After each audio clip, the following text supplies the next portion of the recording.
புதுயுகம் வழங்கும் யாவரும் கேளீர் சொல்லரங்கம் திருத்துறைப்பூண்டியிலே கோலாகலமாக தொடங்குகிறது. உலக நாடுகளெல்லாம் சென்று வந்திருக்கின்ற நான் அங்கு பார்க்கிற அரங்கங்களை எல்லாம் பார்த்து இப்படிப்பட்ட அரங்கங்கள் நம் நாட்டில் நம் ஊரில் இல்லையே என்ற ஒரு கவலையோடு வருவேன். அந்த கவலையை ஏஆர்வி திருமண மகால் திருத்துறைப்பூண்டியிலே தீர்த்து வைத்திருக்கிறது. வில்வ மரங்கள் அதிகம் இருந்த காரணத்தால் இது திருத்தருப்பூண்டி என்கின்ற தரு என்றால் மரம் என்று பொருள். அப்படியான பழமையும் பெருமையும் மிக்க இங்கே இருக்கின்ற கோயில்கள், இங்கு இருக்கின்ற மக்கள், விவசாயம் மருத நிலமாக இருக்கின்ற இந்த அருமை, இத்தனை பெருமைகளுடைய இந்த ஊரிலே புதுயுகம் மிக அழகாக மக்களை ஒன்றிணைக்கும் வகையிலே இந்த சொல்லரங்க நிகழ்ச்சியை இங்கே நடத்துகிறது. உங்களுடைய ஆரவாரமான கைதட்டலை புதுயுகத்திற்கு நாம் மகிழ்ச்சியோடு தருவோம். இந்த நிகழ்ச்சி எதுக்காக நாங்கள் நடத்திக்கிட்டே இருக்கோம் அப்படின்னா, இப்போ நான் வகுப்பறையில் சொல்லிக் கொடுத்து என்கிட்ட படிக்கிற மாணவர்கள் பேச்சாளர்களாக வந்தால் எனக்கு பெருமை, அல்லது இப்படி பல்கலைக்கழக பேராசிரியர்களாக வந்தால் எனக்கு பெருமை. அதே போல் இவர்கள் எல்லாத்தையும் அந்தந்த ஊர்களில் இருக்கக்கூடிய அருமை பெருமை மிக்க தகுதி வாய்ந்த பேச்சாளர்களை எல்லாம் தேர்ந்தெடுத்து அவர்களுக்கு அறிமுகம் செய்வதோடு அவர்களை உலகத்துக்கு அறிமுகம் செய்கின்ற காட்சியை புதுயுகம் செய்து கொண்டிருக்கிறது. இப்போ இதில் வந்திருக்கவங்களுடைய உறவினர்கள், நண்பர்கள், மனைவி, குழந்தைகள், பெற்றோர்கள், ஆசிரியர்கள் அத்தனை பேர் வந்திருக்கலாம்.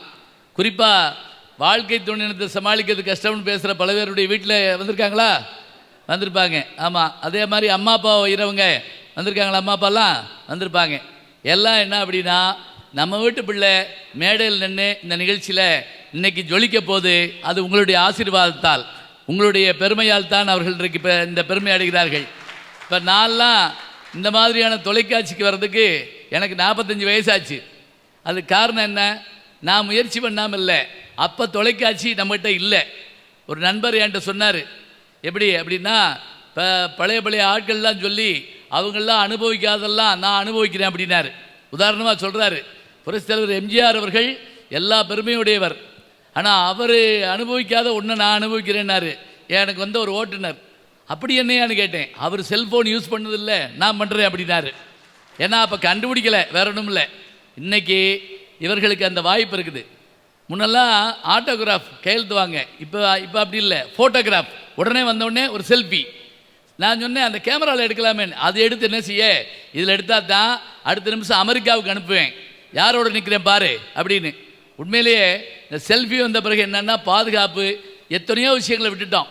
இப்போ நான் என்னுடைய காலத்தில் சொல்கிறேன், பெரிய தலைவர்களை சந்திக்கிற வாய்ப்போ அல்லது அவர்களோட பேசுவதோ கைகுலுக்குவதோ இருந்திருக்கும். ஆனால் படம் எடுக்க தெரியாது, பாதுகாக்க தெரியாது. இன்றைக்கி இவங்க அப்படி இல்லை. இவங்க ரொம்ப கவனமாக படார்னு துப்பாக்கி எடுக்கிற மாதிரி எடுத்துடுறாங்க, எடுத்து அப்படி காட்டுறாங்க, எடுத்துக்கிறாங்க.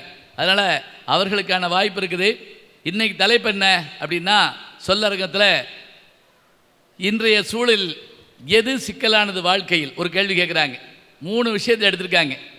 என்ன அப்படின்னா, குழந்தை வளர்த்து ஆளாக்குவது சிக்கலானதா ஒரு குழு, இல்லை வாழ்க்கை துணை நிலையத்தை சமாளிப்பதா, அடுத்த வார்த்தையை பாருங்க.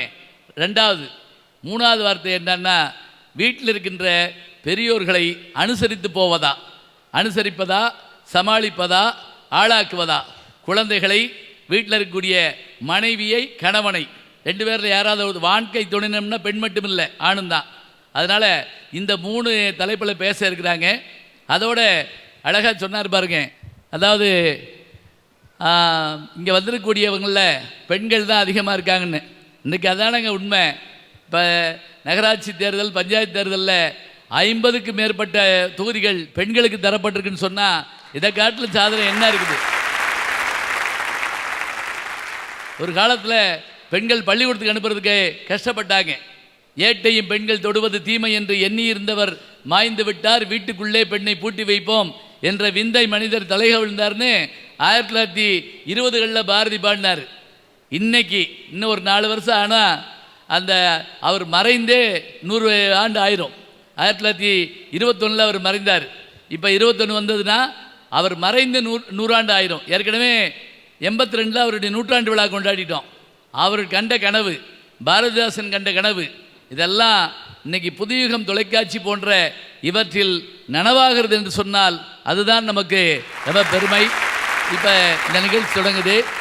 எது சிக்கல்னு ஒரு கேட்குறோம். ஏன்னா ஏதாவது ஒன்று சிக்கல் இருந்துக்கிட்டே இருக்குது. நான் செய்யக்கூடாதுன்னு நினச்சேங்க, போய் மாட்டை வச்சுக்கிட்டாங்க. நான் அப்படி செய்யக்கூடாதுன்னு நினச்சேன், இதில் படிக்கக்கூடாதுன்னு நினச்சேன், கல்யாணம் பண்ணக்கூடாதுன்னு நினச்சேன், எல்லாம் சொல்கிறோம். இந்த சிக்கலில் எதை எப்படி ரிலீஸ் பண்ணுறது, எப்படி எடுக்கிறது, இதுதான் கேள்வி. இன்றைக்கி குழந்தை வளர்ப்பை பற்றி பேச இருக்கிறாங்க. உண்மையிலேயே குழந்தைகள் என்று சொன்ன உடனே நமக்கு ரொம்ப மகிழ்ச்சி. என்ன அப்படின்னா, பழைய காலத்து முறை வேறு, இப்போ இருக்கிற முறை வேறு. 16 பெற்று பருவாழ் வாழ்க பழைய காலத்தில். இன்றைக்கி அதெல்லாம் சொன்னோம்னா சிரிச்சிருவாங்க. ஏய் வேறு வேலை இல்லையா அப்படின்னு கேட்பான்.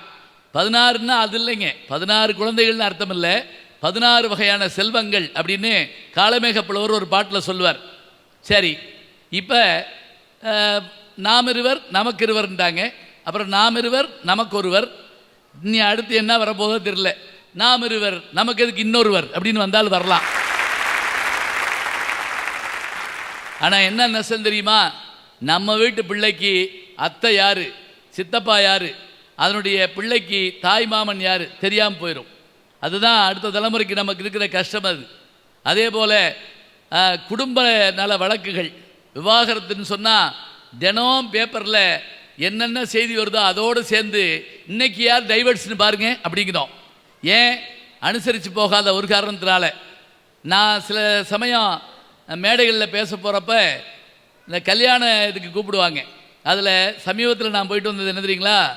50வது கல்யாண நாள் விழாவுக்கு போயிருந்தேன். 50வது கல்யாண நாள் ஞாபகம் வச்சுக்கோங்க. 50வதுன்னா அர்த்தம் 20 வயசில், இன்றைக்கி அவங்களுக்கு 70 வயசு. 50 வருஷம் மகன் மகள் பேரன் பேத்தி குடும்பம் இத்தனை இருக்குது.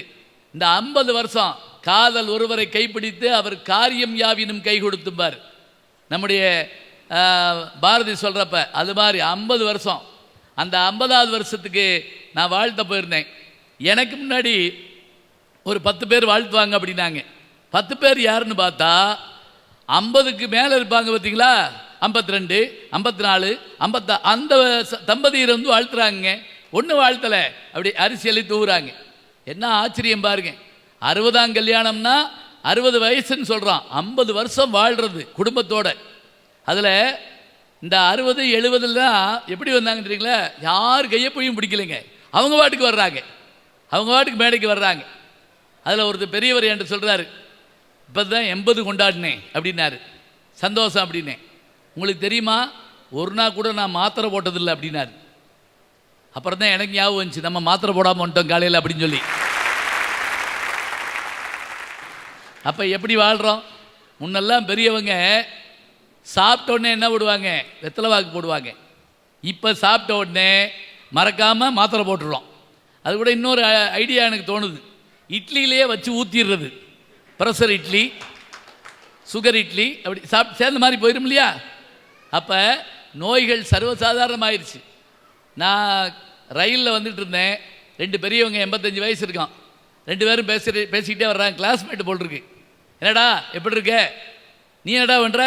பேரம்பேத்தி கல்யாணம் பண்ணியாச்சு, காரு வாங்கிட்டேன், வீடு கட்டியாச்சு, பைபாஸ் பண்ணியாச்சுக்கிறாங்க.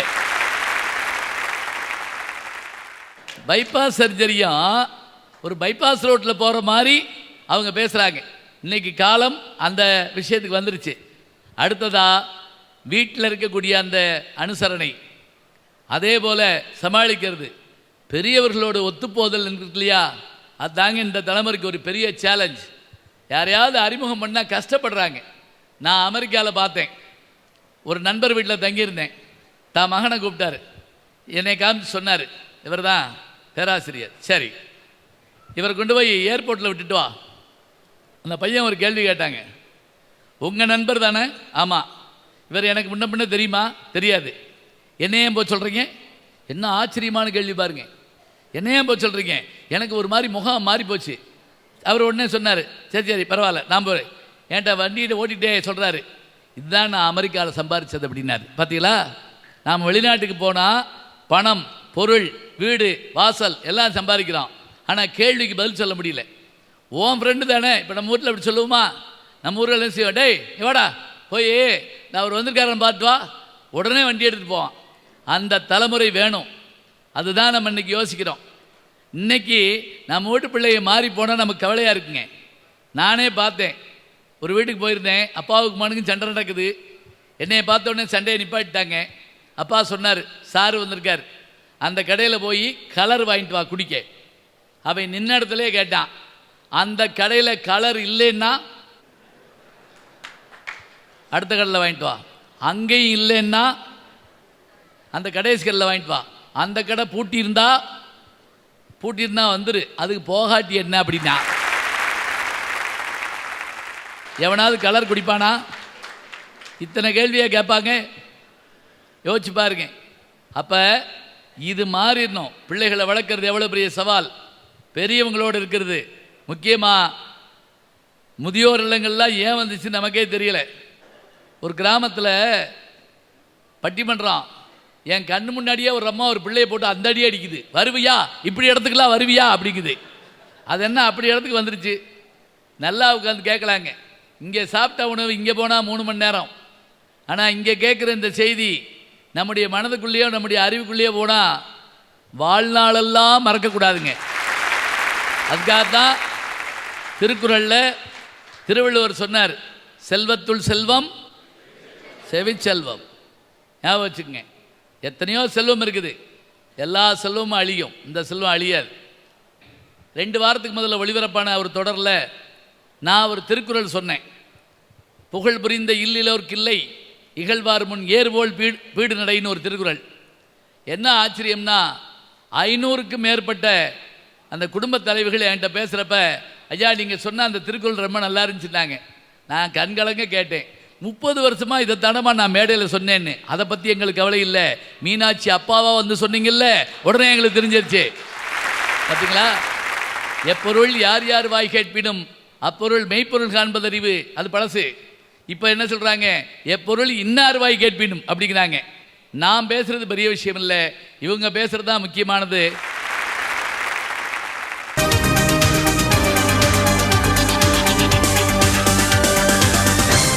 இப்போது சொல்லரங்கம் தொடங்குகிறது. எது சிக்கலானது? குழந்தையை வளர்த்து ஆளாக்குவதா, அல்லது இல்வாழ்க்கை துணையை சமாளிப்பதா, பெரியோர்களோடு சேர்ந்து அவர்களை ஏற்றுக்கொண்டு போவதா? இந்த 3 தலைப்பு பேச இருக்கிறாங்க. சொல்லரங்கம் தொடங்குகிறது. அன்னை தமிழுக்கு முதல் வணக்கம். தகைசால் தமிழ் சான்றோருக்கும் தமிழை வளர்த்து தமிழால் வளரும் எனை போன்றோருக்கும் தமிழ் வணக்கம். அவையினர் அனைவருக்கும் அன்பு வணக்கங்கள். பெரியவங்க எல்லாரும் என்ன மன்னிக்கணும், உண்மைகள் சில நேரம் கசக்கத்தான் செய்யும் பிரதர் அப்படிங்கிற மாதிரி இன்றைய வாழ்க்கை சூழல்ல மிகவும் சிக்கலானது நல்ல அருமை. அனுசரிப்பதே. அதுவும் இந்த வயசுல பிள்ளைய சொன்னாதான் நம்ம ஏத்துக்கிறணும். பெரியவங்களை சமாளிக்கிறது தான் உலகத்திலே கஷ்டம். என்னடா இவ இப்படி சொல்றாளேன்னு நினைக்காதீங்க. உங்க எல்லாருக்கும் தாத்தா பாட்டி இருப்பாங்க. எனக்கும் ஒரு பாட்டி இருக்காங்க, சொக்க தங்கம். ஆனா என் விஷயத்துல நெருப்புடா, நெருங்குடா பாப்போம். கபாலி மாதிரி தாங்க. வந்திருக்காங்களா? பாப்பாங்க உட்காந்து. கொடுமை கொடுமைன்னு கோயிலுக்கு போனா அங்க ஒரு கொடுமை தலைய விரிச்சு போட்டு ஆடுமா. அந்த மாதிரி சமீபத்துல வேளாங்கண்ணி கொடியேத்தம். திருவாரூர்ல பஸ்ஸே கிடைக்கல.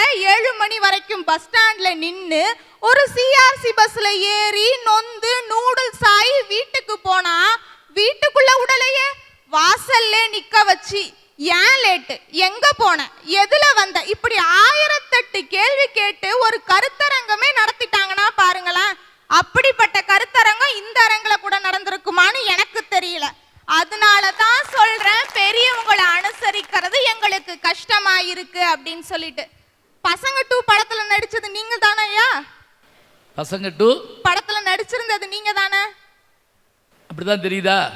ஆமா, அப்படிதான் எனக்கு தெரியுது. ஏன்னா போன வாரம் நான் கும்பகோணத்துக்கு வந்திருந்தப்போ ஒருத்தர் குடும்பத்தோடு வந்து என்னை அறிமுகப்படுத்துறாரு. சார் யார் தெரியுமா? பட்டிமன்றத்தில் நடுவராக நடிக்கிறவர் அப்படிங்கிறாங்க. நடுவராக நடிக்கிறேனா? நான் இந்த கூத்தை எங்கே போய் சொல்லுவேன்? பசங்க 2 பார்த்தீங்களா? அதில் வர்றது நான் தான். அதுல ஒரு அம்மா சாப்பாடு குழந்தைக்கு வச்சுட்டு சாப்பாடு நல்லா இருக்காப்பா அப்படின்னு சொல்லி கேட்பாங்க. அதுக்கு அந்த குழந்தை சொல்லுவான், நல்லா இருக்குன்னு சொன்னா அப்பா அடிக்கிறாரு, நல்லா இல்லைன்னு சொன்னா நீ அடிக்கிற, நான் என்ன பண்ணேன்னு முழி பிதுங்கி போயிருப்பான் இல்லையா? அந்த மாதிரி தான் இன்னைக்கு உள்ள யங்ஸ்டர்ஸ் எல்லாரும் பெரியவங்களை அனுசரிக்கிறதுல ரொம்பவே கஷ்டப்படுறோம். நீங்களாம் ஸ்கூல் விட்டோன்னே பேக்கை தூக்கி போட்டுட்டு மணல்ல விளையாட போயிருப்பீங்க. ஆனா இன்னைக்கு எங்களை விளையாட விடுறீங்களா? 5 மணிக்கு எந்திரிச்சா யோகா கிளாஸ், 6 மணிக்கு கராத்தே கிளாஸ், 7 மணிக்கு டைப்ரைட்டிங் கிளாஸ், 8 to 5 ஸ்கூலு, 5 மணிக்கு தமிழ் டியூஷன், 6 மணிக்கு இங்கிலீஷ் டியூஷன், 7 மணிக்கு மேத்ஸ் டியூஷன், 8 மணிக்கு மூச்சு விட்டு பேசுங்கம்மா கொஞ்ச நேரம். சோசியல் சயின்ஸ், 9 மணி ஆனா சாப்பிட்டுட்டு கப்பு சிப்புன்னு படிக்கிறோம். ஏன் பள்ளிக்கூடத்துல ஒண்ணும் சொல்லி கொடுக்கறது இல்லையா? அததான் நானும் மொத்தமே இப்படி தான் பாடம். அத்தனைக்கு டியூஷன் தான். எங்க தான் படிக்கிறீங்க நீங்க? அததான் நாங்களும் கேக்குறோம். இப்படி பேசாம நான் சொல்றேன், டியூஷன்ல சேர்த்து விட்டுருங்க. எதுக்கு பள்ளிக்கூடத்துல சேர்த்து விடுவானே? இப்படி எங்களை அனுப்புறாங்களே. என்ன கேட்டீங்க? மணல்ல விளையாண்டோமா நாங்க? இப்போ உங்களுக்கு மணல் எங்க இருக்கு விளையாட? இந்தியெல்லாம் ஆத்துல தண்ணி இல்லைன்னா இப்ப ஆத்துல மண்ணே இல்லைங்கிறான். அது ஆறே இல்லைன்ட்டு ஒருத்தன். இப்படி எல்லாம் பெரியவங்க எங்களை அனுப்புறாங்களே, ஏன் எங்களுக்கு இன்டெலிஜென்ஸ் இல்லையா? முன்ன இருந்த பசங்களை விட இப்ப இன்டெலிஜென்ஸா தான் இருக்கும். ஒரு அம்மா ஸ்கூலுக்கு புள்ளைய கிளப்பி விட்டு சொல்லுது, அந்த ரமேஷோட சேராத, அவன் ரொம்ப கெட்டவன், நீயும் சேர்ந்து கெட்டு போயிடுவ. அதுக்கு அந்த புள்ள திருப்பி கேட்டுச்சு பாருங்க, நான் நல்லவன் தானே, என் கூட சேர்ந்து அவன் நல்லவன் ஆக மாட்டானா? அப்ப நாங்க அவங்கள விட புத்திசாலியா தானே இருக்கோம். அப்புறம் எதுக்கு எங்களுக்கு போட்டு இப்படி வதைக்கிறீங்க? அதனாலதான் பெரியவங்களை அனுசரிக்கிறது கஷ்டம். சரி, சாப்பிடுறதுல தொடங்கி சாதிக்கிற வரைக்கும் உங்க இஷ்டம்னா அப்புறம் நாங்க வாழ வேணாமா? அதனால நான் இன்னைக்கு பெரியவங்களை அனுசரிக்கிறது தான் கஷ்டம்னு பேச போறேன். சரி, இந்த புதியுகம் தொடர்ந்து நடக்கும். உங்க பேச்சிட்டு இந்த பேட்டி எடுப்போம், பாத்துக்க. திரண்டு வந்திருக்கும் திருத்துறைப்பூண்டிக்கு என் வணக்கம். கலர் சட்டை கிளப்புறீங்கயா? பாருங்க, வானவில் தோத்து போற மாதிரி இருக்கு அம்புட்டும். அப்பா என்பதில் 2வது எழுத்து வல்லினம், அம்மா என்பதில் 2வது எழுத்து மெல்லினம், குழந்தை என்பதில் 2வது எழுத்து இடையினம். அப்பா என்ற வல்லினத்திற்கும் அம்மா என்ற மல்லினத்திற்கும் இடையினமா வர்ற குழந்தை இறைவன் தந்த பரிசு. சபாஸ் சபாஸ் சபாஸ். இது என்னைக்காவது சொல்லி பார்த்துருக்கமா? சமீபத்தில் ஒன்று படித்த வாட்ஸ்அப்பில் வந்தது. ஒரு பிள்ளை பள்ளிக்கூடத்துக்கு போய் அதுக்கு நம்ம 3 வயசோ 4 வயசோ ஹோம்ஒர்க் போட்டியா டீச்சர் கேட்குறாங்க. போடலை. ஏன் போடல? நீங்கள் சொல்லி கொடுத்த கணக்கு விளங்கலை. இப்படியா? உங்கள் அம்மாட்ட கேட்க வேண்டியதானே? எங்கள் அம்மா இல்லை, பயந்துட்டார் இவர், தாயில்லா பிள்ளை. சரி, அப்பாட்ட கேட்க வேண்டியதானே? அப்பாவும் இல்லை. ஐயோ, அநாத பிள்ளையை போய் பாடாப்படுத்தமே, யார் வீட்டில் இருக்கான்னு கேட்டுக்காரு. மம்மி டாடி அப்படின்னு இருக்கு. இந்த கூத்தை எங்கே போய் சொல்லுவீங்க?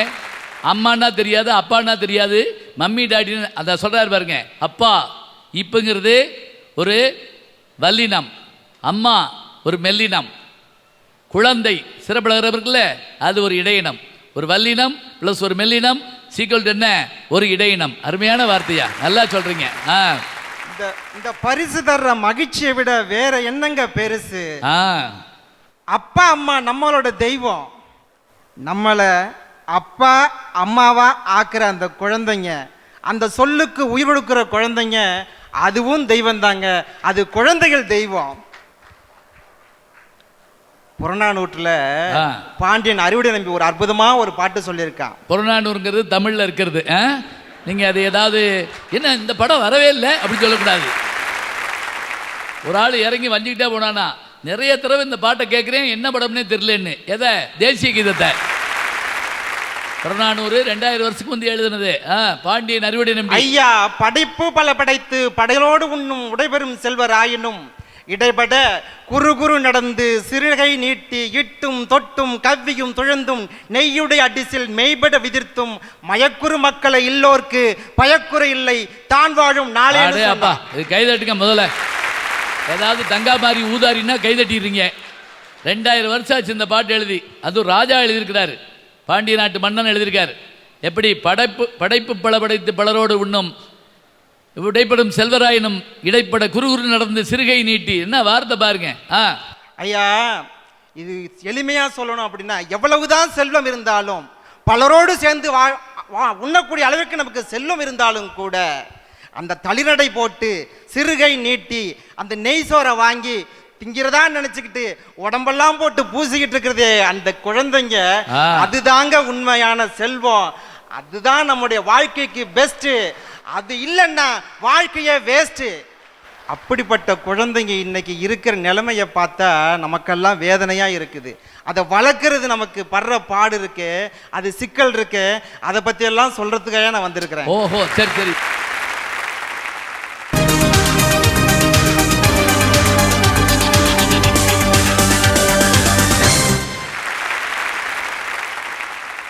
பெரியவங்களோட காலில் விழுந்து கூட அவங்கள சமாளிச்சிடலாம். குழந்தைங்க காதில் நல்ல செய்தியை சொல்லி கூட அவங்கள அழகாக வளர்த்துடலாம். ஆனால் எத்தனை தடவை தான் காலில் விழுந்து எத்தனை தடவை தான் மன்னிப்பு கேட்டாலும் காதில் விழாத மாதிரியே போகிறாங்களே வாழ்க்கை துணைவி. அவங்கள சமாளிக்கிறதாங்க ரொம்ப ரொம்ப கஷ்டங்க. எத்தனை தடவை காலில் விழுந்தாலும் காதில் கேட்காம போவாங்களா? ஐயா, அப்படியே உருண்டுக்கிட்டே போக வேண்டியதானே? ஐயா, ஒரு 1000 ரூபாய் நோட்டு புது நோட்டாக இருந்தால் என்னென்ன வாங்கலான்னு யோசிக்க தோணும். அதே அந்த 1000 ரூபாய் நோட்டு கிழிஞ்சு போச்சுன்னா எவன் வாங்குவான்னு யோசிக்க தோணும். அது மாதிரி தாங்க ஐயா, கல்யாணம் பண்ணாதவன் கல்யாணம் பண்ணணும்னு தோணும், கல்யாணம் பண்ணணுவன் ஏண்டா பண்ணணும்னு தோணுங்க ஐயா. இதுக்கு அமோகமான வரவேற்பு இருக்கு பாருங்க. ஐயா, நான் படிச்சது கேட்டரிங் டெக்னாலஜிங்க ஐயா. சரி. அமெரிக்காவுல சொகுசு கப்பல்ல ஒரு 6.5 வருஷம் வேலை பார்த்துட்டு சமையல் கலையை படிச்சிருக்காரு, அவ்வளவுதான். அமெரிக்காவில் வேலை பார்த்துட்டு ஒரு 6 மாசத்துக்கு ஒரு லீவு கிடைக்கும் ஊருக்கு வருவாங்க. நான் சுதந்திரமா சுத்தி திரியுது எங்க அம்மாவுக்கு பிடிக்கலங்க ஐயா. உடனே ஒரு பொண்ணை பார்க்கணும்னு சொல்லி என்னை கூப்பிட்டுட்டு போனாங்க ஐயா.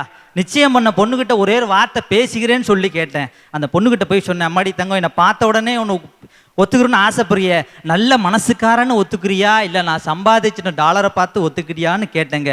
அவ சம்மதம் சொன்னது எனக்கு சீர்காழி கோவிந்தராஜா வந்து என் குடும்பத்தில் ஒரு குத்துவிளக்கு ஏற்றி வச்சாருங்க ஐயா.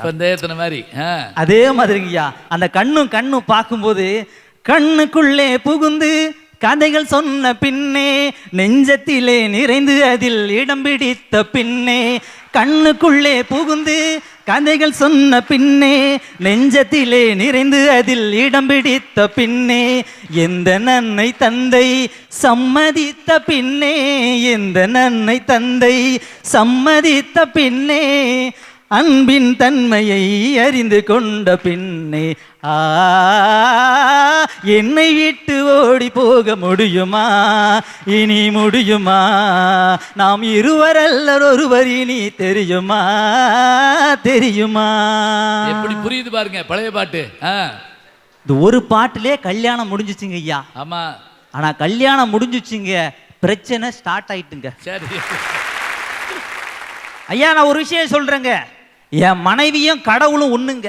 எப்படி நீங்க நினைக்கலாம், என்னடா மனைவியை போய் கடவுளுக்கு நிகரா ஒப்பிடுறானே, அப்படி ஒரு நல்லவனா நினைக்கிறாங்க. ஒரு விஷயம் சொல்றேங்க ஐயா, நம்ம எது சொன்னாலும் இந்த 2 பேரும் கேட்டுக்குவாங்க. ஆனா அவங்க இஷ்டத்தை தாங்க ஐயா செய்வாங்க. அதனாலதான் சொல்றேன், இந்த அரங்கத்தில் கூட நீங்களே பார்க்கலாம், எல்லாரும் பார்க்கலாங்க. இந்த ஆண்கள்லாம் பார்த்தீங்களா ஐயா, 2 பேருக்கு நடுவில் தான் ஐயா உட்காந்துருக்கோம். அதனால தான் ஐயா நாங்கள் கஷ்டப்பட்டுக்கிட்டு இருக்கோன்னு பேச வந்திருக்கோம் ஐயா. சொல்லி வச்ச மாதிரி அப்படித்தான் இருக்கு. அதுவும் இந்த கொலு ஆரம்பிக்க போதில் அதே மாதிரி தான் இருக்கு. முதல்ல இந்த பாட்டு வீட்டில் பாட முடியுமா சொல்லுங்க பார்ப்போம்.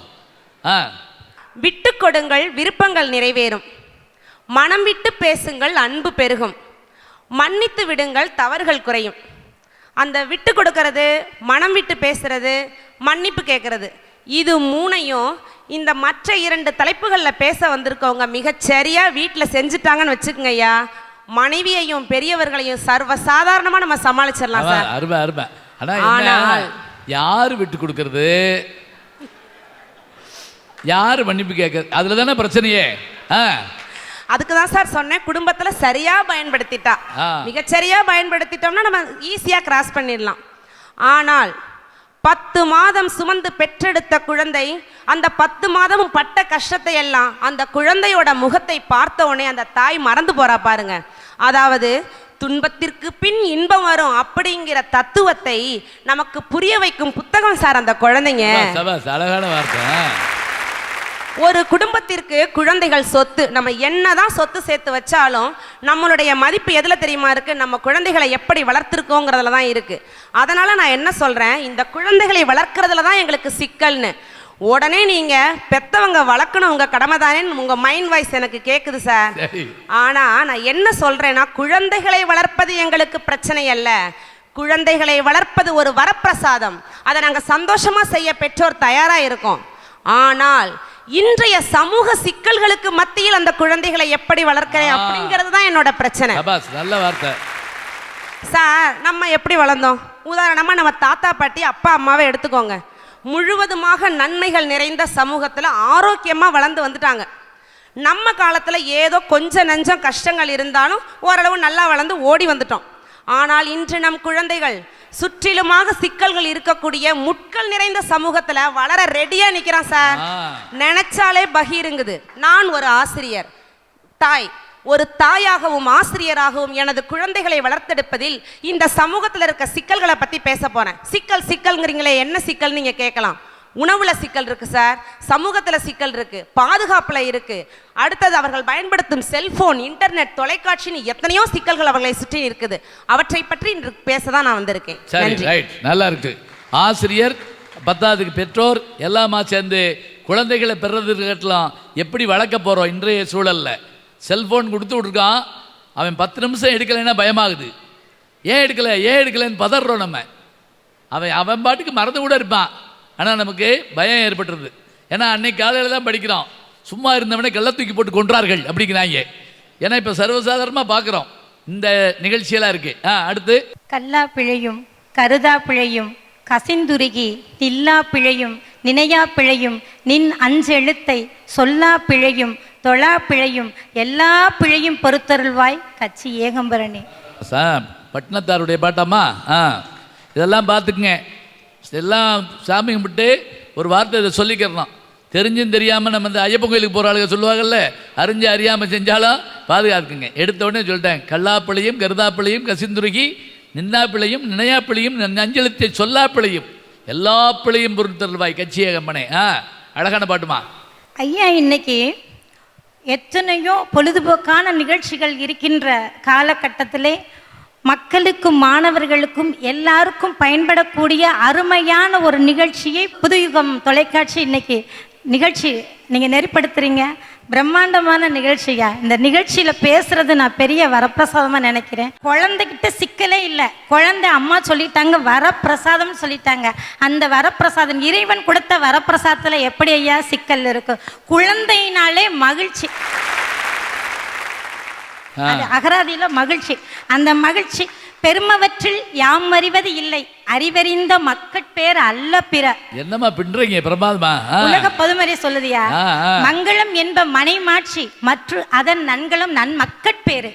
இப்படிப்பட்ட மங்களமான பொருளும் எல்லா உயர்ந்த பொருளையும் இந்த மாசு அடைஞ்சிருமேன்னு பெத்தவங்க படுற பாடு இருக்கே, ஐயோ சொல்லவே முடியல ஐயா. தங்கச்சி கொஞ்சம் தான் சொன்னாங்க. ஒரு தாயா இருந்து நான் சொல்றேன், எனக்கு 3 பிள்ளைங்க ஐயா. அந்த பிள்ளைங்களை நான் படுத்தின பாடு இருக்கே, கொஞ்சம் இல்லை. அந்தந்த வகுப்புக்கு ஒவ்வொரு டியூஷனையும் வச்சேன் ஐயா. அதுபோல் சிறப்பு பாடத்துக்கு ஒரு டியூஷனை வச்சேன். Karate class, keyboard class, chess class, தங்கச்சி கொஞ்சம் தான் சொன்னாங்க. ஸ்கர்ட்டிங் கிளாஸ், டிராயிங் கிளாஸ் எல்லாமே வச்சுட்டு ஐயா. பரதநாட்டிய கிளாஸ், பாட்டு கிளாஸ், கீபோர்டு கிளாஸ் எல்லாம் இது ஒரு பக்கம் நடந்துக்கிட்டே இருக்குது. இது போக வந்த உடனே அவங்கள 10வது 12வது படிக்கிற பிள்ளைலாம் அறைக்குள்ளே போட்டு பூட்டி வச்சுருவாங்க ஐயா, ஏதோ ஜெயில் கைதிய மாதிரி. ஆனால் என் பிள்ளைங்க 3 பேரும் அவங்களுடைய துறைகளை தான் தேர்ந்தெடுத்துக்கிட்டாங்க. இன்னைக்கு 3 பேருமே அவங்கவுங்க துறையில் இன்னைக்கு நல்லா இருக்காங்க ஐயா. இன்னொன்று சொல்கிறேன், எதுக்கோவெல்லாம் அருமையாக இன்னைக்கு கொண்டாடுறோம். ஒவ்வொன்றுக்கும் ஒவ்வொரு நாளும் கொண்டாடுறோம். மகளிர் தினம் எல்லாம் கொண்டாடுறோம். ஆனால் தாய்ப்பாலுக்குன்னு ஒரு தினம் கொண்டாடுறோமே, அதை நினைக்கும் போது ரொம்ப வருத்தமாக இருக்குய்யா.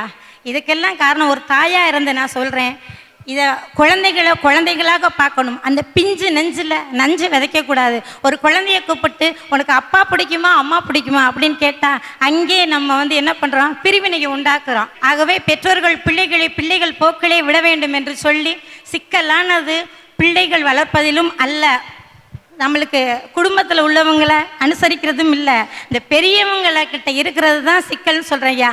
அழகாக சொன்னாங்க இவங்க, என்னை விட்டு ஓடி போக தெரியுமான்னு சொன்னாங்க. அதில் என்னென்னா, உங்களை விட்டுட்டு ஓடியே போக முடியாது. ஏன்னா ஐடென்டி கார்டு, ஆதார கார்டு, ரேஷன் கார்டு, நம்மளுக்கு கல்யாண பத்திரிக்கை அடித்தது எல்லாம் ஒரிஜினலும் அவங்கள்ட்ட இருக்கும்போது எப்படியா நம்ம ஓடி போக முடியும்? அதனால் ஓடியே போக முடியாது. ஒரிஜினல் பூரா அங்கே கணவன்ட்டு இருக்குன்னு என்று சொல்லி வாய்ப்புக்கு நன்றி ஐயா. அடே அப்பா, ஆதார் கார்டெலாம் அங்கே சிக்கியிருக்கான், அதனால யாரும் ஓடி போக முடியாதா?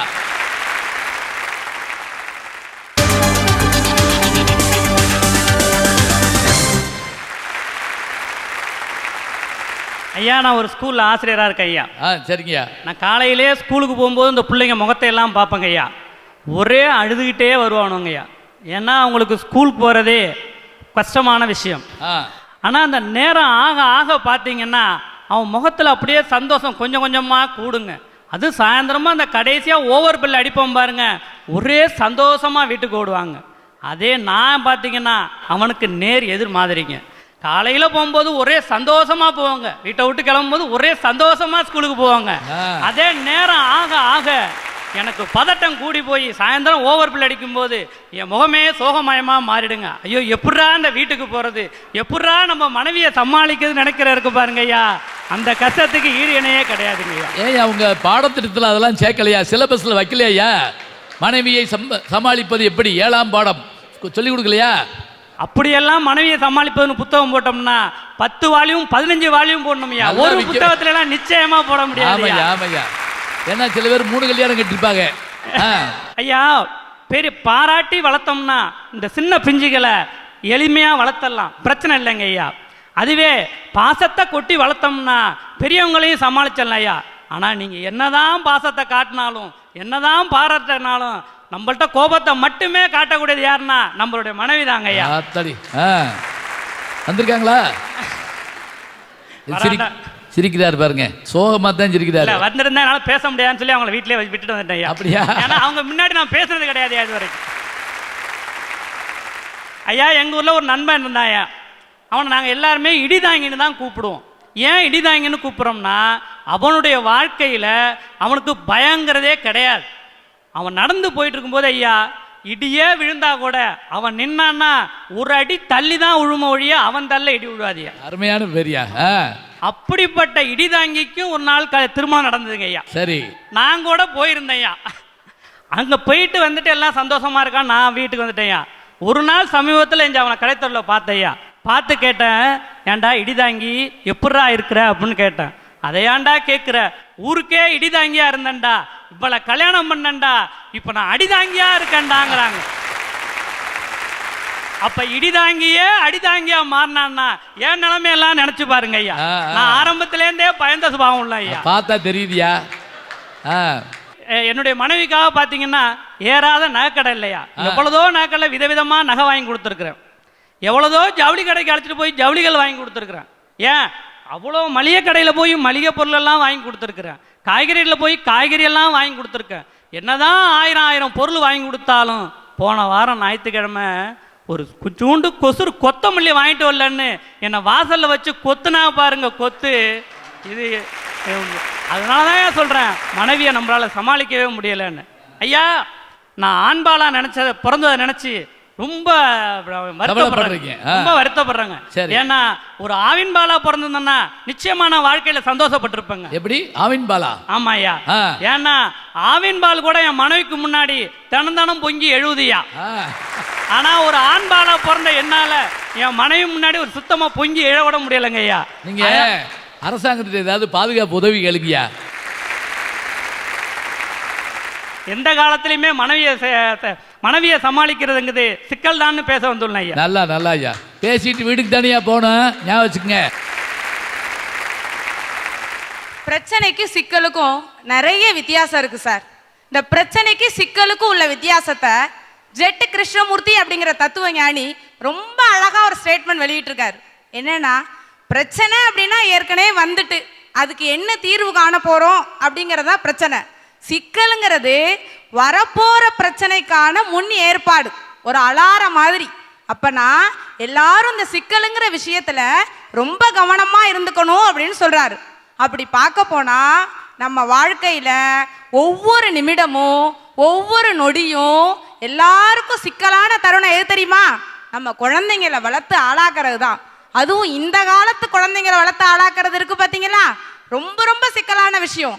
குழந்தைங்களை அறிவாளியா கூட வளர்த்தரலாம், ஆனா அந்த ஒழுக்கமுள்ள குழந்தையாவும் பண்புள்ள குழந்தையாவும் நல்லா பாருங்க. 100 மார்க் வாங்குற பிள்ளைய உருவாக்கிடலாங்க. ஆனா அன்பும் பாசமும் அறிவும் பண்பாடும் மிக்க ஒரு குழந்தைய உருவாக்குறதா உலகத்திலே கஷ்டமான விஷயம். அருமையா சொல்லுங்க. இந்த காலத்து குழந்தைங்களை அறிவாளியா கூட வளர்த்தரலாம், ஆனா ஒழுக்கமுள்ள குழந்தையாவும் நல்ல பண்புள்ள குழந்தையாவும் வளர்க்கறங்கிறது எவ்வளவு பெரிய சிக்கலான விஷயம் தெரியுமா? அந்த டாபிக்கை பேசுறதுக்கு எனக்கு என்ன அனுபவம் இருக்குன்னு நீங்க எல்லாம் நினைக்கலாம் சார். ஏன்னா நான் 45 குழந்தைக்கு அம்மாவா இருக்கேன், வீட்டுல ஒரு குழந்தைக்கு ஆசிரியரா இருக்கேன். இன்னும் புரியுற மாதிரி சொல்லுங்க, நான் பயந்து போனேன்மா. ஏன்னா நான் தனியார் பள்ளியில ஆசிரியரா இருக்கேன் சார். ஓ, 45 குழந்தைகளுக்கு அம்மாவாக பள்ளியிலும் பெற்ற பிள்ளைக்கு ஒரு ஆசிரியராக வீட்டிலையும் இருக்கீங்க. அருமைமா, பிரமாதம். நான் என்னதான் ஸ்கூல்ல டீச்சரா இருந்தாலும் அவன் கூட இருக்கும்போது என்னோட தாய்மை எட்டி பார்த்துக்கிட்டே இருக்கும். நான் வீட்டுல என்னதான் என் குழந்தைக்கு அம்மாவா இருந்தாலும் அவ சமூகத்துல ஒரு நல்ல குழந்தையா வளரணும் அப்படிங்கிற நினைப்புல என் மனசுல கண்டிப்பு எட்டி பார்த்துக்கிட்டே இருக்கும். அப்ப அம்மாங்கிற போர்வையில ஆசிரியராகவும் ஆசிரியருங்கிற போர்வையில அம்மாவாகவும் நான் 2 ரோல்ல பேலன்ஸ் பண்ணி வாழ்ந்துகிட்டு இருக்கிறதுனால இன்றைய சூழல்ல சிக்கலானதுங்கிறது நம்ம குழந்தைய வளர்க்கறது தான் அப்படிங்கிறதையும் அந்த சிக்கலை எப்படி சரி செய்யறதையும் நான் பேச வந்திருக்கேன். நல்ல அருமையான பாருங்க. சிக்கலை மட்டும் பேசல, தீர்வு என்னன்னு சொல்றேன்னு இருக்காங்க. நல்ல அம்மாவா இருக்காங்க.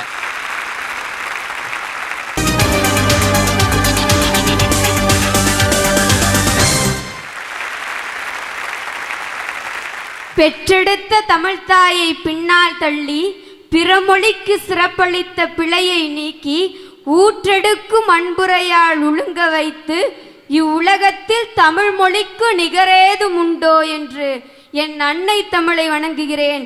அவைக்கு என் மறுவணக்கம்.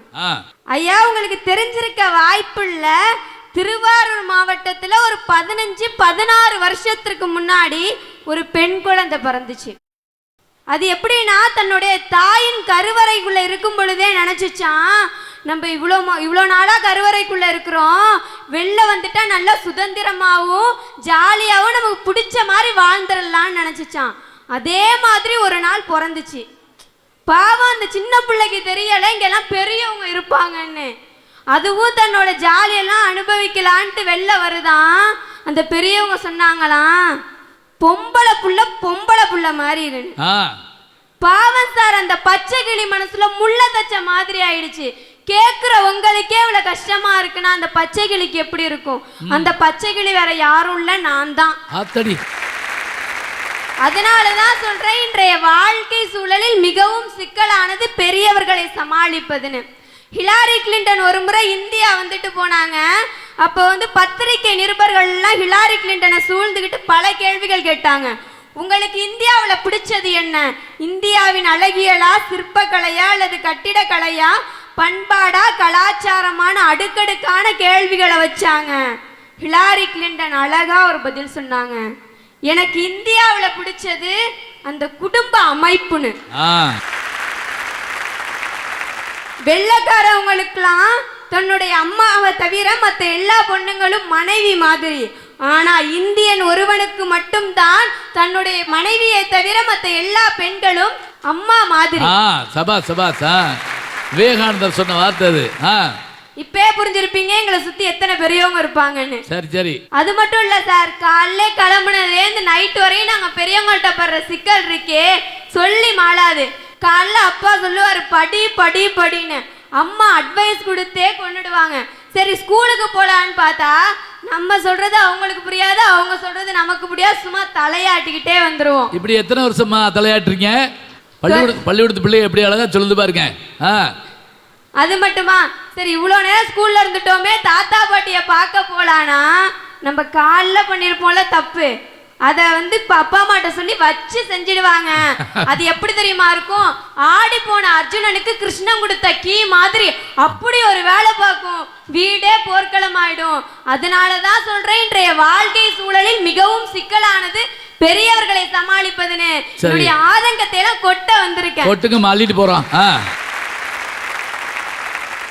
கன்னி தமிழில் கருவூட்டி கண்ணல் தமிழாய் கருகாத்து பிள்ளை தமிழில் பெற்றெடுத்து கிள்ளை தமிழாய் பேச வைத்து முத்தமிழில் முத்தமிட்டு தனி தமிழில் தாளாட்டி செந்தமிழில் சீராட்டி பைந்தமிழில் பெயர் வைத்து வண்டமிழில் வளம் வரச் செய்து வண்ண தமிழாய் வளர்த்தெடுத்து வாழ வைத்துக் கொண்டிருக்கும் என் அன்னை தமிழே உன்னை வணங்கி.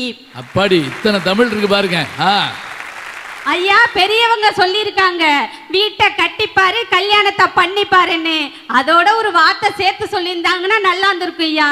வீட்டை கட்டிப்பாரு கல்யாணத்தை பண்ணிப்பாரு பிள்ளைங்களை வளர்த்து பாருன்னு. அப்பதான் தெரிஞ்சிருக்கும் அவங்களோட சிக்கல் என்ன அப்படின்னு. ஐயா இன்னைக்கு நம்பிக்கை நட்சத்திரமா சொல்லக்கூடியது குழந்தைங்களை தான். அந்த குழந்தைங்க அந்த பசங்க இருக்காங்க பாருங்க, ரூமை சாத்திக்கிட்டு உள்ள கம்ப்யூட்டர் பார்த்தானா அங்கதான் ஏதோ பிரச்சனை இருக்குன்னு அர்த்தம். அத ரூமை திறந்து வச்சுட்டு ஒரு பையன் கம்ப்யூட்டர் பார்த்தானா அங்க எந்த சிக்கலும் இல்லையா? எல்லாம் தெரிஞ்சு வச்சுக்கோங்க. முக்கியமா அவன் ரூமை சாத்திக்கிட்டு கம்ப்யூட்டர் பார்த்தான்னா நீங்களே ஓடி போய் பார்த்துருங்க. ஐயா இன்னைக்கு விஞ்ஞான நவீன உலகத்துல ஒரு குழந்தைய பண்பாட்டோடையும் கலாச்சாரத்தோடையும் வளர்க்கறது எவ்வளவு சிக்கல் தெரியுமா? அப்படி ஒரு குழந்தை நல்ல கலாச்சாரத்தோட வாழ்ந்துருச்சு அப்படின்னா அந்த நாட்டுக்கே பெருமை சேரும். ஆனா ஒரு குழந்தை ஒரு சிக்கலான அமைப்புல அமைஞ்சிட்டுன்னா இந்த தாய்க்கு தாங்க அந்த சிக்கலை தேடி தரும். அததான் அன்னைக்கே ஒரு கவிஞர் அழகா சொன்னான், எந்த குழந்தையும் நல்ல குழந்தை தான் மண்ணில் பிறக்கையிலே அது நல்லவராவதும் தீயவராவதும் அன்னை வளர்ப்பினிலே.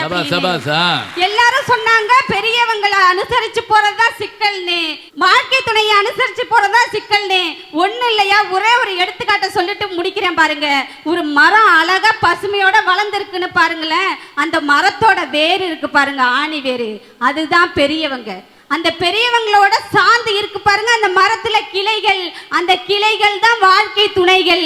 அதுல பூ பூத்து பிஞ்சு வச்சு பழம் பழுக்குது பாருங்க, அந்த பிஞ்சு சின்ன வயசுலயே முடிஞ்சு போயிட்டுன்னா அது பராமரிக்க தெரியாம பாதியிலே முடியுதுங்க. அந்த குழந்தைய வளர்த்து எடுக்கிறதுக்கு இந்த பெரியவங்களும் தேவை, வாழ்க்கை துணையும் தேவை. ஆக இன்னைக்கு சிக்கலாக இருக்கிறது குழந்தைய வளர்க்கறதுன்னு சொல்றேன் ஐயா. நன்றி நன்றி நன்றி.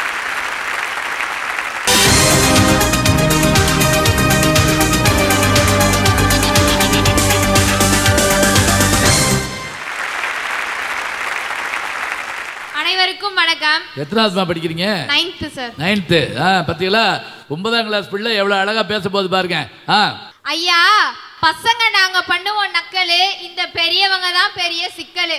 கடையில கிடைக்கும் கல்ல இந்த பெரியவங்க தான் பெரிய தொல்லை.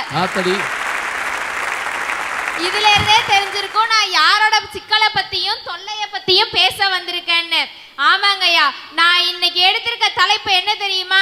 இந்த காலகட்டத்துல பெரியவங்களை சமாளிக்கிறது தான் சிக்கல்னு நான் எடுத்திருக்கேன். நல்லா வருத்தப்படாத வாலிபர் சங்கத்தை சேர்ந்தவங்களா நீங்க? ஆமாங்கய்யா. இவங்க எந்த வகையில எல்லாம் எங்களுக்கு சிக்கலை தராங்க தெரியுமா? நாங்க என்ன சாப்பாட்டை சாப்பிடணும்ல இருந்து என்ன படிப்பை படிக்கணும்ன்ற வரைக்கும் எல்லாம் அவங்க முடிவா இருக்குது. அதை தான் நாங்க கேட்கணும்னு சொல்றாங்க. எங்க ஆசையை அவங்க புரிஞ்சுக்கவே மாட்டேங்கிறாங்க. எடுத்துக்காட்டு, அவங்க டாக்டர் ஆகணும்னு நினைச்சாங்கன்னா எங்களை டாக்டர் ஆக்காங்க, அவங்க இன்ஜினியர் ஆகணும்னு நினைச்சாங்களா எங்களை இன்ஜினியர் ஆக்குறாங்க. ஆனா எனக்கு என்ன தெரியுமா ஆசை? விவசாயம் படிக்கணும்னு ஆசை. ஆனா எங்களோட கனவுகளையும் திறமைகளையும் இங்க இருக்க பெற்றோர்கள் புரிஞ்சுக்கவே மாட்டேங்கிறாங்க.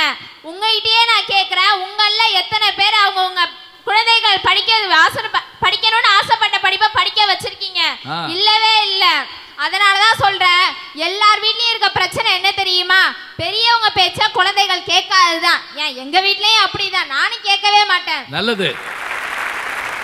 அதான் ஏன் சொல்றேன், நாங்க அவங்க பேச்செல்லாம் கேட்டு வாழ்ற வாழ்க்கை எங்களுக்கு எப்படி தெரியுமா இருக்கு?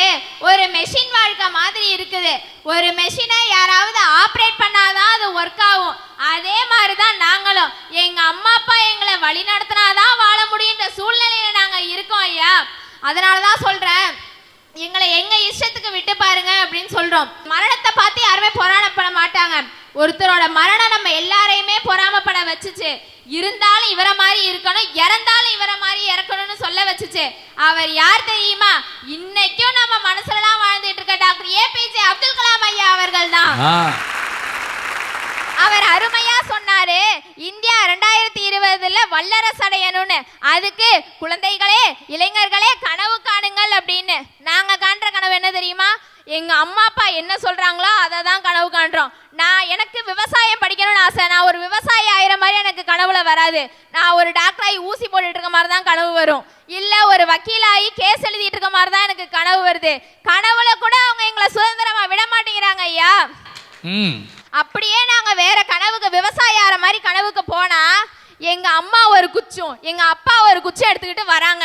எதுக்கு கனவுல நீ வேற மாதிரி போற? கனவுல கூட எங்களை திட்டுறாங்க அவங்க. கனவுலயே அவங்க 2 பேரும் தான் வர்றாங்களா குச்சியோட. ஐயாவோட கனவையே பொய்யா கனவங்க இந்த பெரியவங்க தான் ஐயா. அதனாலதான் சொல்றேன், பெரியவங்களை சமாளிக்கிறதா சிக்கல்னு நான் பேச வந்திருக்கேன். சபாஸ்மா, அருமையா சொல்றீங்க ஐயா. குழந்தைகளை வளர்க்கறதுல சிக்கல்னு சொன்னாங்க. எந்த நீதிமன்றத்திலேயாவது குழந்தை வளர்க்கறதுல சிக்கல்னு வழக்கு போட்டிருக்காங்களா? பெரியவங்களை அனுசரித்து போக முடியலன்னு சொன்னாங்க. எந்த நீதிமன்றத்திலேயாவது பெரியவங்களை அனுசரித்து போக முடியலன்னு வழக்கு போட்டிருக்காங்களா? ஏதோ 1-2 இருக்கலாம். ஆனால் இன்னைக்கு ஆயிரக்கணக்கான வழக்குகள் வாழ்க்கை துணையை அனுசரித்து போக முடியலன்னு நீதிமன்றம் எல்லாம் குவிஞ்சு போய் கிடக்குது. நீதிபதியே திணறாங்க. இனிமே விவாகரத்து என்னால் கொடுக்க முடியாதுன்னு ஒரு நீதிபதி VRS கொடுத்துட்டு வீட்டுக்கே போயிட்டாரு. இதுல இருந்தே தெரியுது வாழ்க்கை துணையை சமாளிப்பது தான் சிக்கல்னு. ஐயா, மனைவியில் 2 வகை தான். ஒன்று எடுத்தறிஞ்சு பேசுறவங்க, கணவனை எடுத்தறிஞ்சு பேசுறவங்க ஒரு வகை.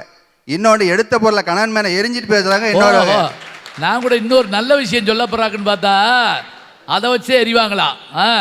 ஐயா, இன்னைக்கு இளைஞர்கள்லாம் அப்படியே கல்யாண கனவுல வானத்துல ஜிவ்வுன்னு பறந்துகிட்டு இருக்காங்க. இவங்க அந்த கல்யாணம் வரையும் தான் இவங்களுக்கு இந்த ஃப்ளைட் மோடு. கல்யாணம் ஆயிட்டுன்னா அப்புறம் காலம் பூரா சைலண்ட் மோடு தான். வாயை திறக்கவே முடியாது. என்னைக்காவது நம்ம அண்ணன் மாதிரி பொங்கணும்னு நினைச்சு ஜெனரல் மோடுக்கு மாறினாலும் அவங்க மனைவி உடனே வைப்ரேஷன் மோடுக்கு மாறிடுறாங்க. பேச்சே என்ன மோட்ல பேசுறாரு பாருங்க. ஐயா, இப்ப என்னையே எடுத்தீங்களேன், நான் கல்யாணத்துக்கு முன்னாடி எந்த தெய்வத்தையும் கும்பிட்டதில்லை. கல்யாணத்துக்கு பிறகு நான் கும்பிடாத தெய்வமே இல்லை. எப்படி ஒரு பக்திமானா மாத்திருக்காங்க பாருங்க. இதை இருக்கிற சிக்கல்லையே பெரிய சிக்கல் இடியாப்ப சிக்கல். அதை விட தாண்டிய சிக்கல் இந்த வாழ்க்கை துணையை சமாளிக்கிற சிக்கல் தான் சொல்லி நான் பேச வந்திருக்கேன். நல்ல அருமையா சுருக்கமா பேசுறீங்க. கார்கால மேகங்கள் கூத்தாடும் வானத்தில் கல்யாண பெண்ணானவள், கல்லூரும் பூச்சூடி உள்ளூர கலைபொங்கும் சிலையானவள், சீராரும் பூந்தன்றல் மெதுவாக தாளாட்ட தேன்குந்தல் தான் கொண்டவள், சில்லென்று பாலூற்றி தினந்தோறும் நீராடி திருவீதி வருகின்றவள், ஓர்காலில் இசையோடு ஓர்காலில் தாளங்கள் ஒன்றாக சேர்ந்து வருமே, ஓசையெல்லாம் இசையாக்கும் செந்தமிழே, என் வணக்கம் ஏற்பாயம்மா. நண்பர் அழகா சொன்னாரு, நீதிமன்றத்தில் அதிகமான வழக்குகள் விவாகரத்து வழக்குகள் தேங்கி கிடக்குதுன்னு சொல்லி வருத்தப்பட்டார். நான் கேட்குறேன், விவாகரத்து வழக்கு என்னமோ கோர்ட்டில் கிடக்கு, விவாகரத்து வழக்கு போட்டவங்களுடைய குழந்தைகள் என்னாச்சுன்னு யோசிச்சு பார்த்தீங்களா நீங்க? அதை கேளுங்கய்யா. அந்த பிள்ளை அப்பாட்ட வளருமா அம்மாட்ட வளருமா?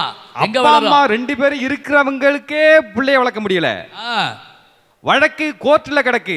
அந்த குழந்தைய பத்தி நீங்க சிந்திச்சிருந்தீங்கன்னா இந்த தலைப்புக்கு நீங்க வந்திருக்க மாட்டீங்க. அதை கேளுங்க. அந்த குழந்தைங்க பிரச்சனைனால தான் சார் விவாகரத்தே நடக்குது. ஐயோ, இது வேற பாருங்க, பிரச்சனை குழந்தையிலிருந்தே ஆரம்பிக்குதான். செல்லம் கொடுக்காத, அவரு ரொம்ப அடிக்காதீங்க, அந்த அம்மா 2 பேரும் பிரிஞ்சிருவோம், முடிவு அவ்வளவுதான். ஐயா, ஒரு வீட்டில் மனைவியை கணவனோ இல்லை கணவனுக்கு மனைவியையோ அனுசரிப்பதிலே அவர்களை புரிந்து கொள்வதில் சிக்கல்னு வச்சுக்கிடுங்க. அதில் பாதிப்பு யாருக்கு? அவங்களுக்கு மட்டும்தான் பாதிப்பு. சரி, இந்த குழந்தை சொல்கிறது மாதிரி ஒரு வீட்டில் பெரியவங்களை அனுசரித்து போகிறதுல சிக்கல் இருக்கு அப்படின்னு சொன்னால், பெரியவங்கள்ங்கிறது யாரு? அறிவு களஞ்சியம், அனுபவ பெட்டகம்.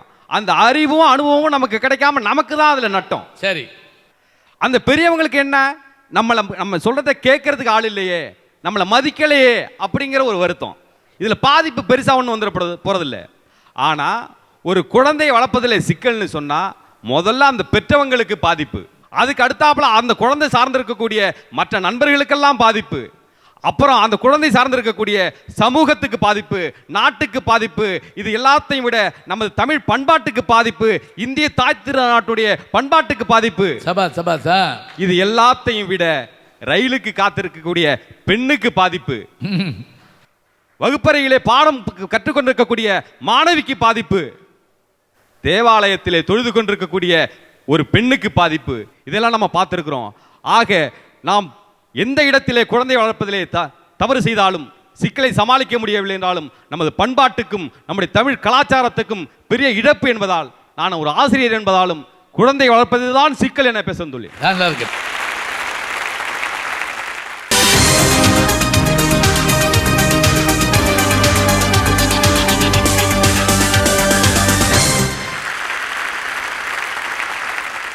நல்லதொரு பண்பாட்டையும் கலாச்சாரத்தையும் கொண்ட இந்த இந்திய திருநாட்டில் ஒரு தமிழச்சியாய் பிறந்ததற்காக முதல்கண் என் இறைவனுக்கு வணக்கத்தை தெரிவித்துக் கொள்கிறேன். அடையாப்பா, எத்தனையோ நாட்டில் பிறந்திருக்கலாம், ஆனால் தமிழ்நாட்டில் தமிழ் பேசுகிற பெண்ணாக பிறந்ததுக்காக பெருமைப்படுறேன். நாங்கள் ரொம்ப மகிழ்ச்சியான வார்த்தை. இன்னைக்கு இருக்கக்கூடிய காலகட்டத்தில் ஒரு குழந்தைய வளர்க்குறதோ பெரியவங்களை அனுசரிக்கிறதுங்கிறது சிக்கலான விஷயம் கிடையாதுங்க ஐயா. ஒரு குழந்தைகிட்ட அன்பு கலந்த கண்டிப்போட ஒரு விஷயத்த சொன்னோன்னு வச்சிங்களேன், அடங்கி போயிடும். அதுவே ஒரு பெரியவங்க கிட்ட அன்பாகவும் கொஞ்சம் அனுசரித்து போனோன்னு வச்சிங்களேன், அவங்களையும் ஈஸியாக சமாளிச்சிடலாம். இந்த வாழ்க்கை துணை இருக்காங்க பாருங்க ஐயா, அவங்கள சமாளிக்கிறதுல தாயா எங்களுக்கு சிக்கலே இருக்கு. இப்பதான் முதல்ல ஒரு பெண் குரல் கேட்குது. இது வரைக்கும் எல்லாரும் கொண்டாட்டி அப்படி இருக்காங்க அப்படி இருக்காங்க இப்படி இருக்காங்கட்டாங்க. மகளிர் அணி நல்லா இருக்குமா? ஏன்னா வாழ்க்கை துணை நலம்ங்கிறது ஆணாயினும் பெண்ணாயினும் ரெண்டும் தான். பிறந்த வீட்டுல சுதந்திரமான பறவையா நாங்க பறந்துகிட்டு இருந்தோங்க. திருமணம் என்ன கூண்டுக்குள்ள எங்களை புடிச்சு வச்சு சிறகடைக்க முடியாம மாட்டிக்கிட்டு தவிக்கிறோம். பொதுவா கல்யாணம் ஆன புதுசுல சொல்லுவாங்க, ஆசை 60 நாள் மோகம் 30 நாள். ஆக மொத்தம் இந்த 90 நாள் பார்த்தீங்கன்னு வச்சிங்களேன், எங்களோட வாழ்க்கையில எந்த சிக்கலும் இல்லாம கொஞ்சம் சுமூகமா போயிட்டு இருக்குன்னு சொல்லலாம். அந்த காலகட்டத்தை நான் வசந்த காலம்னு தாங்க ஐயா சொல்லுவேன். அதுக்கு அடுத்ததா எங்களை சுற்றி ஒரு பிரச்சனையாக வரும் பாருங்க ஐயா, மாமியார் நாத்தனார் கொழுந்தனாருன்னு. அந்த பிரச்சனையெல்லாம் சமாளிக்கிறதுல எங்கள் வாழ்க்கை கொஞ்சம் கொஞ்சமாக இலையுதிர் காலமாக மாறிக்கிட்டு போகுது. அப்படி இலையுதிர் காலத்தில் இருக்கிற காலகட்டத்திலேயே இந்த பெரியவங்கள்லாம் சேர்ந்து எங்கள் பிரச்சனையை சமாளிச்சுட்டாங்கன்னு வச்சிங்கய்யா, மறுபடியும் அந்த இலை கொஞ்சம் கொஞ்சமாக துளுத்து நாங்கள் நல்லபடியாக போயிடுவோம். அப்படி இல்லாமல் விட்டுட்டாங்கன்னு வச்சிங்களேன், பட்டமரமாக தாயா போய் நிற்கிறோம். இன்னைக்கு பல பெண்கள் பட்டமரமாக போன காரணத்தினால தாயா அந்த தலைப்பை எடுத்து இன்னைக்கு நான் பேச வந்திருக்கேன். ஒரு காலத்தில் வில்வ மரங்களால் சூழப்பட்ட இந்த திருத்தருப்பூண்டி நகருக்கு முதன்முறையாக ஒரு பிரம்மாண்டமான பேச்சரங்கத்தை அமைத்து தந்து உலக தொலைக்காட்சி வரைபடத்தில் ஒரு நீங்கா இடத்தை பெற்று தந்த புதுயுகம் தொலைக்காட்சியினருக்கு எனது முதல் வணக்கம். முல்லை மரங்களை கரைகளாக கொண்ட இந்த முல்லையாற்று நாயகி அம்மா முல்லாச்சி மாரியம்மன் காவல் புரியும் இந்த ஊர் மக்களுக்கு எனது அடுத்த வணக்கம். நாயன்மார் 63 பக்தால் 4 அதிலே 3 ஞானப்பால் குடித்த திருஞான சம்பந்தர் நாமம் தாங்கி இங்கே நெறியாளராக வந்து எங்களை சிறப்பித்துக் கொண்டிருக்கும் ஐயா அவர்களுக்கு எனது 3வது வணக்கம். என்னை வாழ வைக்கும் தெய்வங்களாகிய எனது வாடிக்கையாளர்களாகிய எனது குழந்தைகளுக்கும் குழந்தையின் பெற்றோர்களுக்கும் எனது அடுத்த வணக்கம். ஏன் தெரியுங்களா? சொல்லுங்க. ஏன்னா நான் அடிப்படையில் வந்து ஒரு குழந்தை நல மருத்துவர். அதுக்காக நான் வந்து அவங்களுக்கு வந்து நான் குழந்தைகள் நல மருத்துவர், அதனாலதான் அவரை வாழ வைக்கிற தெய்வங்கள்ங்கிறாரு. இன்று இங்கே நடந்து கொண்டிருக்கும் இந்த சொல்லரங்கத்தின் தலைப்பிலேயே இருக்கிறது ஐயா. அதற்கான பதில் என்ன தலைப்பு? இன்றைய சூழலில் சிக்கலானது எது? பெரியவர்களை அனுசரித்து போவதா, வாழ்க்கை துணையுடன் ஒத்துப்போவதா குழந்தைகளை வளர்ப்பதில்? இதில் வந்து பதில் வந்து கேள்வியிலே இருக்கு. ஏன்னா குழந்தைகள் தான் வளர்றவங்க, வளர்றதுல தான் அதிக பிரச்சனைகள் இருக்கும். அப்படியே இருக்கிறவங்கள்ட்ட அந்த பிரச்சனை எப்பயுமே அப்படியே தான் இருக்கும். அந்த 2 பேரும் வளர்ந்து முடிச்சவங்க, அவங்க ஏற்கனவே வளருது, அவங்க ஏற்கனவே வாழ்ந்து முடிச்சவங்க, நம்ம கூட வாழ்ந்துட்டு இருக்கோம். ஆனால் இவங்கெல்லாம் வளர்றவங்கள்ட்ட தான் எப்பயுமே அடுத்த பிரச்சனை அதிகமாக இருக்கும். அடுத்தது இந்த குழந்தைகள் என்பது பிறக்கிறதுக்கு முன்னாடியே ஒரு பிரச்சனையாயிடுது. அது வந்து இந்த குழந்தை இல்லாத தம்பதியினரிடம் தான் அதை வந்து கேட்டால் அதோட வலியும் அதோட வந்து வேதனையும் தெரியும். ஒரு காலத்தில் குழந்தை பேரின்மை என்பது 3 வருடங்களுக்கு பிறகு குழந்தை பிறக்கல அப்படின்னா தான் அது வந்து குழந்தை பேரின்மை. அது வந்து பிறகு ஒரு காலத்தில் 2 வருடங்கள் ஆகியது, அப்புறம் வந்து 1 வருஷம் ஆனது. அப்புறம் வந்து பார்த்தீங்கன்னா இப்போ சமீப காலமாக மருத்துவ ரீதியாக 6 மாதங்களுக்குள் ஒரு பெண் திருமணமான பின் கர்ப்பமடையாவிட்டால் அந்த பெண் வந்து கண்டிப்பாக குழந்தை பேரின்மை மருத்துவத்திற்கு செல்ல வேண்டும் என்று அறிவுறுத்தப்படுகின்றது. இதுலேருந்து என்ன தெரியுது? பிறந்த பிறகு இருக்கிற பிரச்சனைகள் வந்து பல, ஆனால் பிறக்கிறதுக்கு முன்னாடியே வந்து பிரச்சனைங்கிறது குழந்தை வளர்ப்பில் மட்டும்தான் இருக்கு. அது மட்டும் இல்லை, 4 பேர் கேட்க வந்துருவாங்க, என்ன ஒன்றும் பேரம்பேத்தி கொஞ்சலையா அப்படின்னு. ஆசை 60 நாள், மோகம் 30 நாள். அந்த 90 நாள் போன பிறகு 4வது மாசத்துலேருந்து சமூகத்திலிருந்து கேள்வி கணைகள் நம்மள நோக்கி வந்துடும். ஐயா என்னாச்சு, எதுவும் விசேஷம் இல்லையா, என்ன நல்ல செய்தி இல்லையா, ஒரு வீட்டுல எதுவும் இல்லையா, அது பாருங்க, ஒரு புழு பூச்சி கூட அதை போன்ற கேள்வி கணைகளால் வந்து வேதனைப்படும் பெற்றோர்கள் ஏராளம் ஏராளம். டாக்டர் உங்களுக்கு தெரிஞ்சிருக்கான், இந்த புழு பூச்சின்னா என்னன்னு ஒருத்தர் சொன்னாரு. ஒரு பையன் ஒரு பொண்ணா, ஏன்னா பூச்சி பறந்துருமா, கல்யாணம் ஆகி புழு சுத்திக்கிட்டே இருக்குமா வீட்டுக்குள்ள பையன், அதான் புழு பூச்சியா. யாரு கண்டுபிடிச்சாலும் தெரியல. அதுபோல குழந்தை வந்து பிறக்கிறதுக்கு முன்னாடியிலேயே ஆரம்பிக்கிற பிரச்சனை, குழந்தை கருவுற்று இருக்கும்போது அந்த தாய்மார்கள் அந்த குழந்தையை வளர்ப்பதற்கு படும் வேதனைகள், கஷ்டங்கள், அதுக்கு பிறகு அந்த பிரசவத்தில் இருக்கும் பிரச்சனைகள். இன்னைக்கு வந்து 95% எல்லாமே வந்து சிசேரியன் எனப்படும் வந்து அறுவை சிகிச்சை முறையாகிவிட்டது. அந்த சிசேரியன் தான் நார்மல் தாங்க. உண்மைதான், உண்மைதான். ஏன்னா ஒரு காலத்துல வந்து சுகப்பிரசவங்கள் அதிகமா இருக்கும், சிசேரியன்கிறதே கிடையாது. அப்போ வந்து இப்போ கொஞ்சம் கஷ்டமா பிறக்கிற குழந்தைகளுக்குலாம் அவுட்லெட் ஃபோர்சப்ஸ்னு ஒரு ஆயுத பிரசவம்பாங்க, அது வந்து இருக்கும். இன்னைக்கு வந்து பெண்கள் மருத்துவர்கள்லாம் அந்த அவுட்லெட் ஃபோர்சப்ஸை என்னைக்கு திரும்ப எடுக்கிறாங்க, ஆயுத பூஜை அன்னைக்கு மட்டும்தான் எடுத்து அதை வந்து சாமி கும்பிட்றாங்க. அந்த மாதிரி ஒரு சூழ்நிலை வந்து இன்னைக்கு ஏற்பட்டுருச்சு. அது மாதிரி பிறக்கிற உருவாகிறதுலையும் பிரச்சனை, கருவா இருக்கிறப்பையும் பிரச்சனை, பிறந்த பிறகும் 1008 பிரச்சனைகள், அதற்கு பிறகு வளர்க்கறதுல எக்கச்சக்க பிரச்சனை. அதை விட மிகப்பெரிய பிரச்சனை ஒன்று இருக்கியா, அதான் மிக முக்கியமான பிரச்சனை, அந்த பிள்ளைய வந்து பள்ளிக்கூடத்தில் சேர்க்கறது. அப்பாடி, அதான் முக்கியம். இந்த பள்ளிக்கூடத்தில் சேர்க்கிறதா அந்த பள்ளிக்கூடத்தில் சேர்க்கிறதா அப்படின்னா வந்து 1008 ஆலோசனைகளுக்கு பிறகு பள்ளிக்கூடத்துக்கு போனா பள்ளிக்கூடத்தில் வந்து அப்ளிகேஷன் கொடுக்கறதுக்கே கியூ, அப்ளிகேஷனுக்கே வந்து சம்பளம் கொடுத்து ஆள் போட்டு நிறுத்தி அப்ளிகேஷன் வாங்கி ஃபில்அப் பண்ணி கொடுத்தா சீட்டு கிடைக்காது. அதுக்கு வந்து 1008 வந்து ரெக்கமெண்டேஷன் இது மாதிரி விஷயங்களுக்கு போகணும்.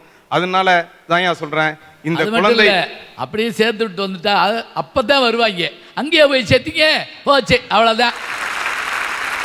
நமக்கு பகீர்னு இத்தனால என்னடா பண்ண, அதே தெருவில் தான் இருந்தான். சொல்லுங்க. ஒரு காரணத்தினால தான் சொல்றேன், குழந்தை வளர்க்கறதுல தான் இருக்கிறதுலே சிக்கல் அதிகம். பிரமாதம் பாருங்க. உண்மையிலேயே அவர்களை போன்ற அனுபவசாலிகள் அவருடைய மருத்துவம், அவருடைய கல்வியில ரொம்ப அருமையான விஷயங்களை சொல்றாங்க.